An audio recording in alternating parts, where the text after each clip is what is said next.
We are on a road trip in a beautiful state, the state of Montana. And we're going to share quite a few locations with you, but we're going to start with Bannack Ghost Town. So let's get into it. Welcome everyone to Weekend Escapades. Today we are in Bannack, Montana, standing on a very high hill outside of Bannack, right up there where the cemetery is. But behind me is Bannack. It is a beautiful ghost town we're going to share with you today, where they dredge mined the creek, or the river I should say, that provides all the greenery for the area.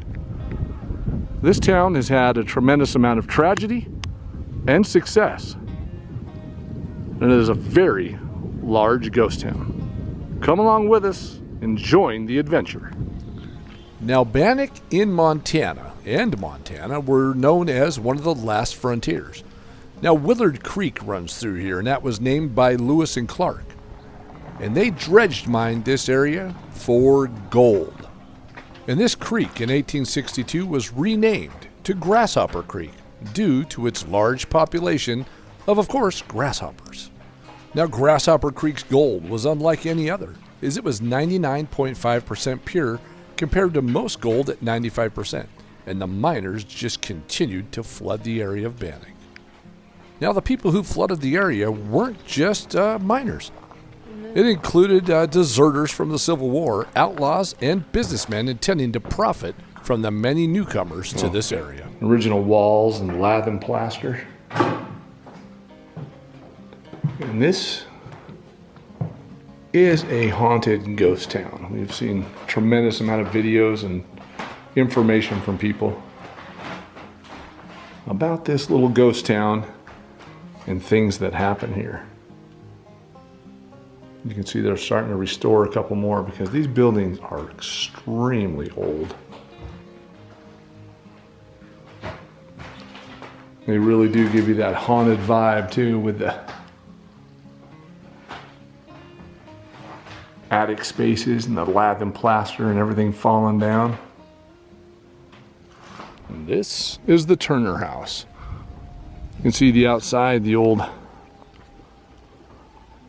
kind of wood slats that are on it. Extremely well preserved for what it is.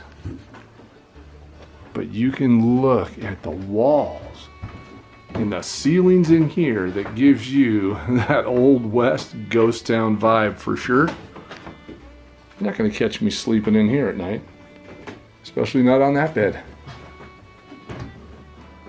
All the way through this house you can see the walls like this. I'll tell you, they make haunted houses try to look like this, and you can't make them as good as the original. What a beautiful old place. If you laid a marble on the floor of any of these houses, it would roll to any corner, but definitely not the middle.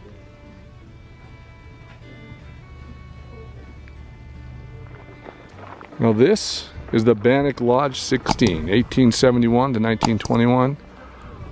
The Bannack Historic Lodge, the Mason Lodge. You can see right up top a representation to the Masons right there. Now, we can't go in the Masonic Lodge right now and take a look on the inside because there's some people in there taking some tests because Bannack days are tomorrow. And I understand the gunfighters and some of the actors and people that are going to be here are taking their tests to make sure it's safe.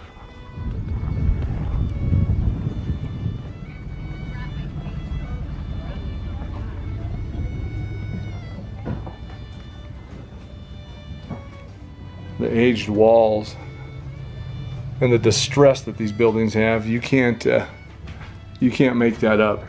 This is just real old distressed buildings. Just every one of them are absolutely amazing. This one has the wood stove kind of pieces of it there, I guess, the shell of it. And what was the old wash basin in the kitchen.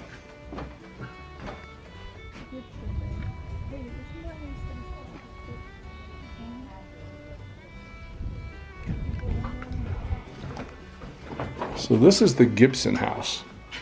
And we're going to start by just going right up this staircase here. This is very steep. And pretty wobbly feeling as far as railing goes. Now this is very creaky.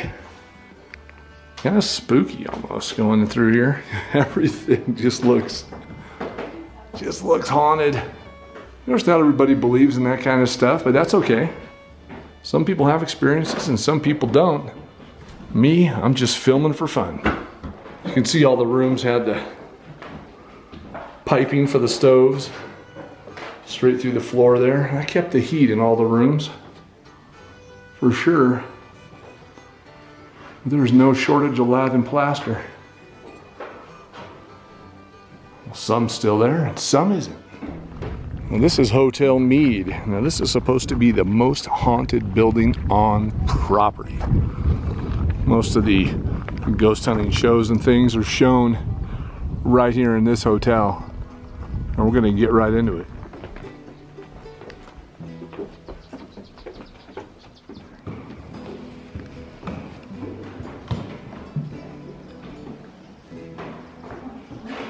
From what I've seen and heard, this staircase right here has had people pushed or attempted to be pushed down this staircase. And if they would have been injured quite badly because this is one large sweeping staircase, as you can see. And a very interesting window right here. With kind of some stairs. I always found that kind of weird. I've seen this one before. And we're gonna go up there and check all those rooms out. But first we're going to start right down here on the bottom. Now this hotel had a vault. And this vault is right here. You can see metal doors. I'm just going to hop on in here.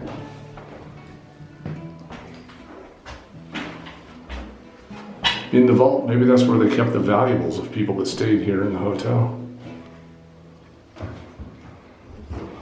Now this is the bottom hallway where they would have had like a eating area or restaurant area. And right here, in this doorway, in this corner, one of the ghost hunting shows found a shadow figure that peered out from that door. And at the same time they saw the shadow figure, the bottom door of this exact large wood stove that would have done the cooking and baking for the hotel was moved out. And this would have been that door. And it made that noise and knocked a bunch of ashes on the floor. So that's what the show portrayed. They said that, but who knows? Could have just been for TV. This is one quality old motel. I think there's a back staircase right here. If I remember, yep, there it is. Okay, so I'm sure these were the stairs that the staffs would go up from the kitchen area, probably to bring food or hot water up here to the guests. And there's a hallway with, those ceilings have got to be quite high. 15, maybe 20 feet.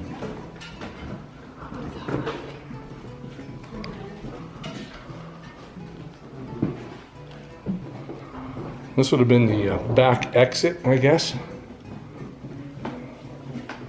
And a couple of rooms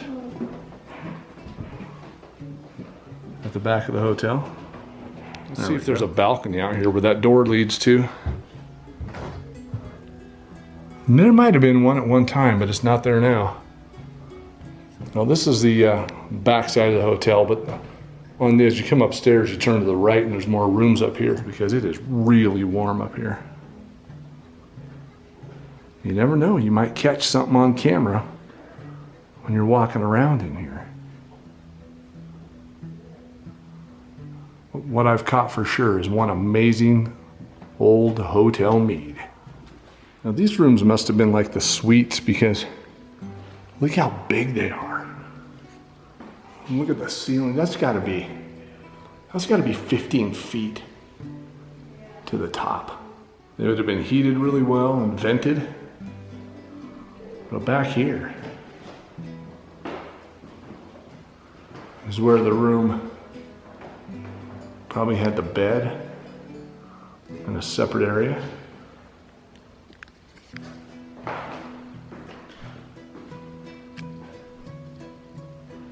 And there's another suite right next to it that matches it, almost identical.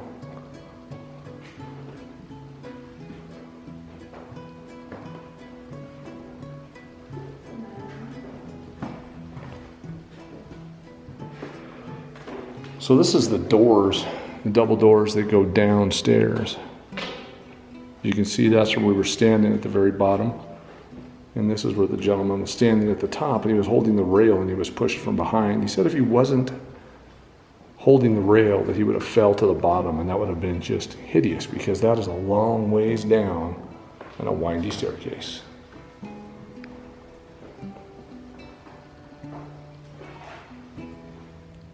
And this is Skinner Saloon. So while we're walking around Skinner Saloon, let me introduce you to Henry Plummer. Now, Henry Plummer was the sheriff in the area for quite some time, but it was also said that he was the leader of a group called the Innocents. And the Innocents would take a tremendous amount of gold between Virginia City and Bannack because the sheriff, it is said, told them when it was being transferred and where, so it was easy pickings. That led to about 100 men being murdered in 1863, and the people around the area had had enough, and they organized a group called the Montana Vigilantes, masked men, and they began to visit suspected outlaws. And they put up a warning of skull and crossbones with the number 3777, and those numbers still appear on the Montana Highway Patrol badge today. Now, there are many theories as to what these numbers mean, and many feel that it is tied to the Masons. You can look those numbers up or let me know in your comments below what you think it means. But ultimately, the townspeople and locals thought that Henry Plummer was corrupt and causing the crimes. So after one night of spending a lot of drinking in a local saloon, they tracked him down, and on January 10, 1864, 50 to 75 men gathered Plummer, Buck Stinson, and Ned Ray. And the three were marched to the gallows, where the two deputies were hanged first, and according to one legend, Plummer promised to tell the Vigilantes where 100,000 of gold were buried, but they ignored the offer. You can see here they've got some of the old wagons laying out. And up there on that hill, way up top, right up there, is where the cemetery is. And there's actually two cemeteries here, one up on top of the hill, and then one as you're heading outside of the park. You can see how many buildings are around Bannack. Of course, they're mining style. A lot of river dredgings. There's a nice river that runs right through the property. It's nice and green through here. These are some of the parts from the dredges. So you can see the old dredge buckets there. Those were hooked up on a big machine there in the river. It would dredge and take that dirt and dump it. Then, of course, they would sort it all out and find the minerals, I guess, if you will, the rich minerals, be it gold or silver or whatever it was. And then they would mine it all out and get all that out of the river.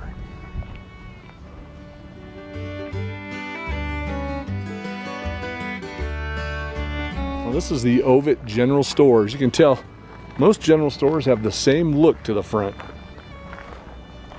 A big place to put a sign up top, and a nice door going right in the middle, and a porch to sit on to maybe enjoy a sarsaparilla. Now, hidden back here right off the boardwalk, and I literally mean boardwalk because it's made out of boards and we're walking on it. This is the Bannack Jail. And they're growing some nice grass on top. There's another cell right over there. Well, I'll tell you, you wouldn't want to get drunk and thrown in this thing or whatever you did wrong, because not only is it small and low, but I imagine, oh, it's actually kind of cool in here. It's so thick, the wood, just solid. Well, you wouldn't be digging out of this or getting out. Oh my gosh, solid lumber. Yeah, you wouldn't be able to dig out of this or get out of it. And a lot of the jails are brick. I could see you getting out of that easier than you could the wood.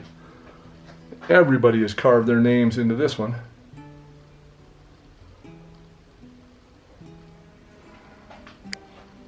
And here's the cells.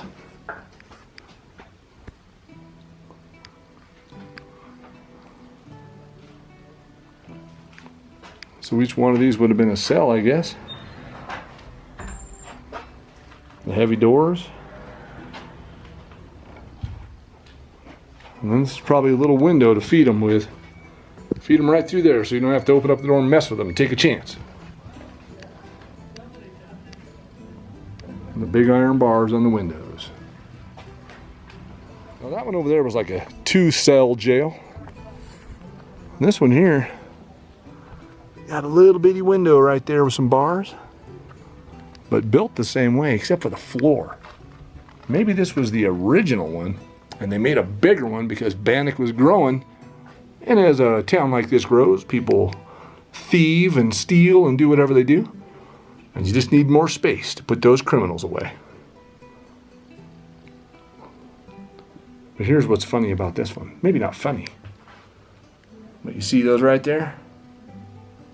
That's where you would shackle somebody up to keep them in here so they couldn't get loose. Can you imagine being kept in this cell and then chained up to that right there? Maybe this is where you put the wild ones. So one thing for sure, we've seen a lot of ghost towns, but this one is very complete and well taken care of. And the old wooden walkways, of course, like sidewalks, these boardwalks down, and each one of the boardwalks out in front have a number. And then the booklet that's right over here tells you about all the buildings. But this is like the residential area back here, where the residents would be behind the town. And then some amazing buildings over this direction. And there's one that's coming up. I believe it's called the Crying Baby House, that's supposed to be extremely haunted. And we're gonna get into that one. See what's in there.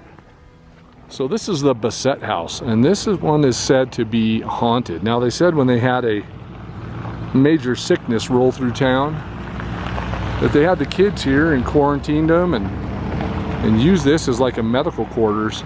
And a lot of people have passed in this building because of that. So that's kind of why they say this one is haunted. So we're going to take a look through this one. And they're setting up for the Bannack days in here. So there's a little bit of stuff in here. Well, let's see what's in here. Kind of a dark and eerie stairway to the top. That's creepy. And out of focus.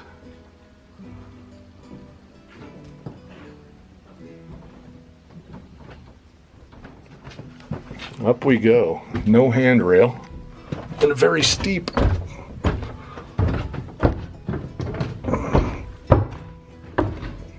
Ooh. It is hot up here. Looks like they use the stovepipe used to come through and probably put some heat up here. But this little window is where people used to look out over the town. I would hate to be stuck up here with just a little window to look out. With the cemetery right up on top of the hill. Now this is the Roe Graves House, and this is a beautiful home. Well, it was probably more beautiful than it is now, but I kind of like it and call things beautiful when I see them age like this. Because I just love old buildings and old ghost towns. Let's see if the door's open, if we can get in.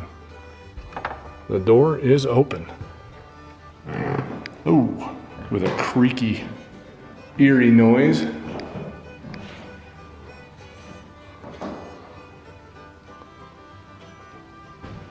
A lot of rooms and some fancy old wallpaper. Just a little water damage. And look at the light sconce up top there.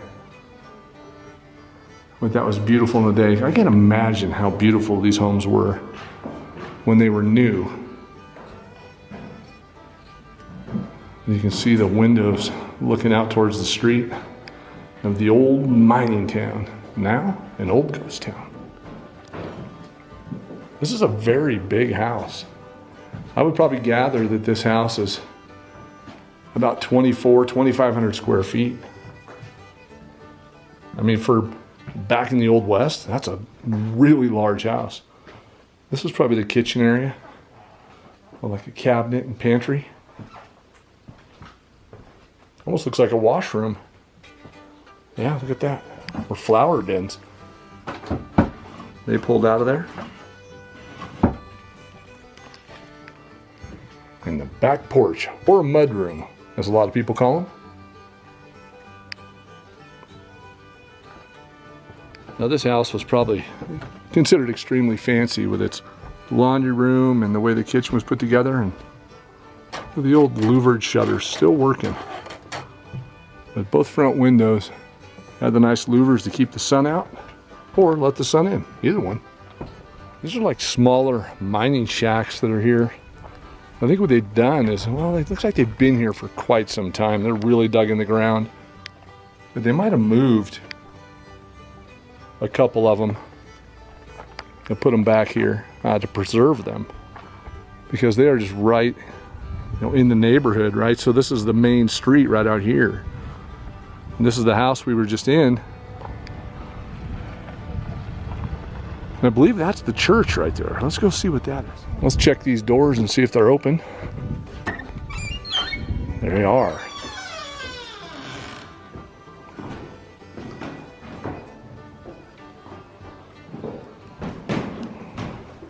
So I have not been in here before, but we've been to Bannack a long time ago. And I've seen a couple of shows on TV, and one of the shows, there's a picture actually here at Bannack, where there was an apparition or a glowing figure sitting right in this area, where the picture was taken from the podium. So maybe we'll just take a photo and see if we find anything, which I doubt we will, we never do. All these ghost towns, no ghosts, just town.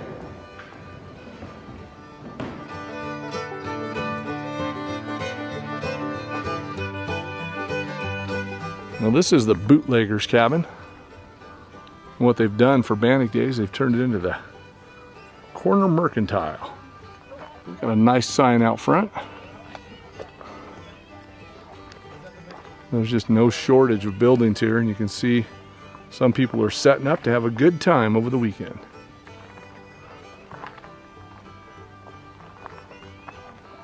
Beautiful views. Look at this old miner's cabin up there. That's some prime property.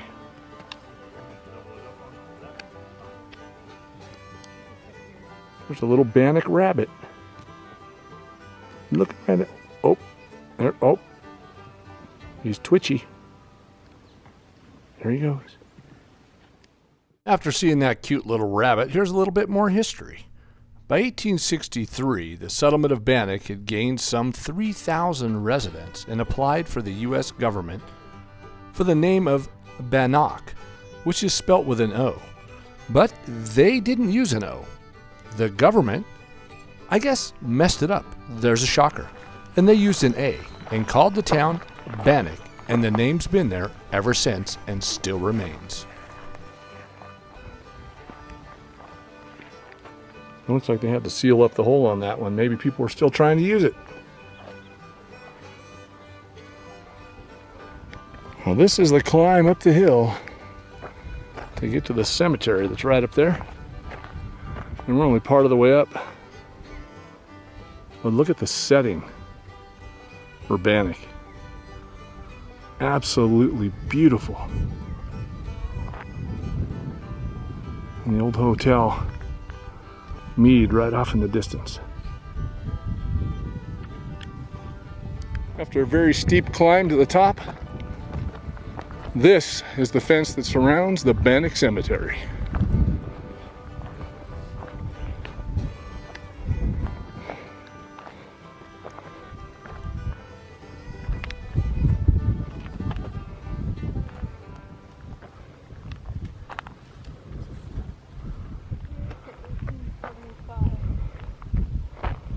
You can see the outlines of plots, old plots where there's a little bit of wood but a lot of rock, kind of spaced. There's a kind of a cross right there you can see, made out of rock.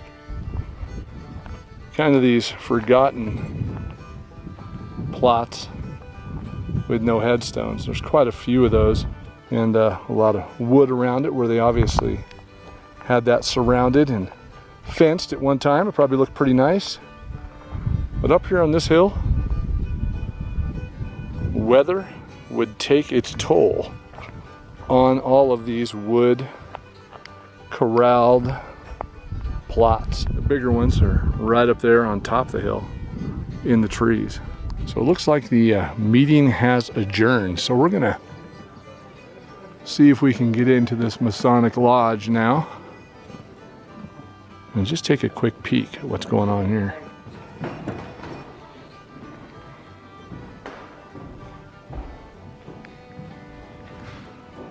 The old school desk for the place to put your ink blotter.